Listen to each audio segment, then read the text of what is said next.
Beyond the hype, NFTs can lead the way in transforming business experiences.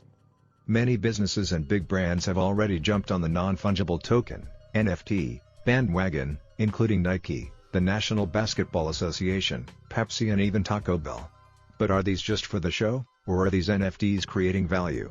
Much like digital services have become essential for every business in and outside of the technology sector, I believe that tokens, and, specifically, NFTs, are likely to become equally crucial in the emerging Web3 economy for at least two reasons.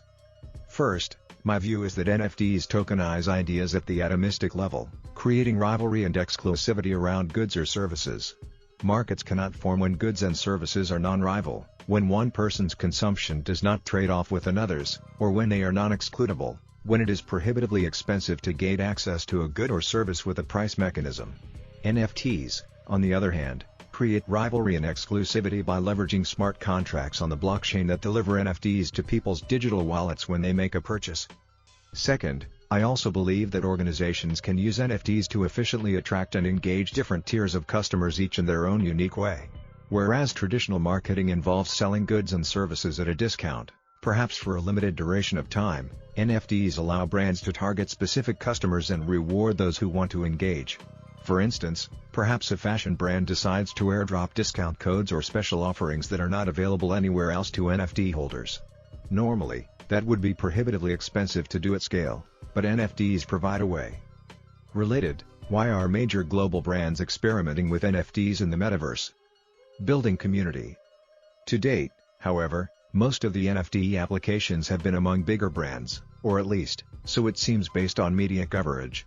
But either way, smaller organizations and even independent business owners will benefit from NFTs in the years ahead if they invest the time and energy to understand how they work.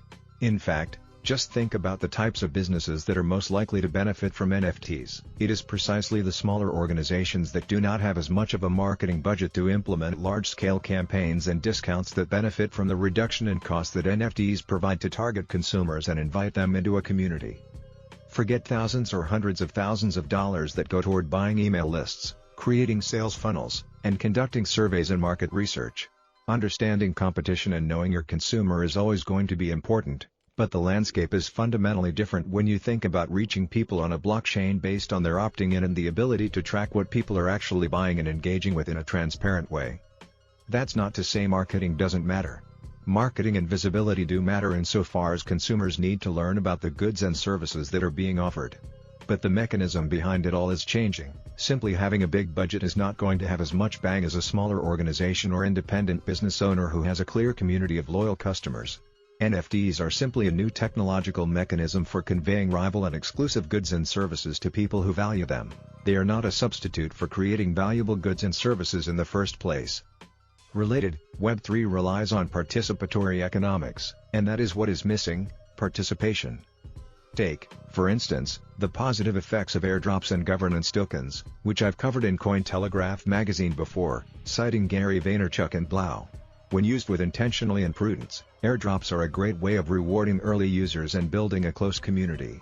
Then, as momentum builds, the community grows and enters into a new phase. Enhancing B2B services. Although it's easy to see how NFTs can enhance the consumer experience, ranging from fashion to content creation, what about businesses that sell services to other businesses? The principles are the same. Imagine, for example, a consultancy where businesses bid over time with different consultants by buying their NFTs. Then, consultant income would vary based on market demand and supply, providing stronger incentives for each person to carry their weight and add value in the process, as well as an opportunity for businesses to hire their preferred top talent. The same could go for an institution of higher education where faculty produce NFTs of their content and can license it out to businesses as an additional source of revenue, decreasing the need for growing tuition. Such an approach would also encourage faculty to create content that actually engages with the demands of the marketplace, rather than just talking about them.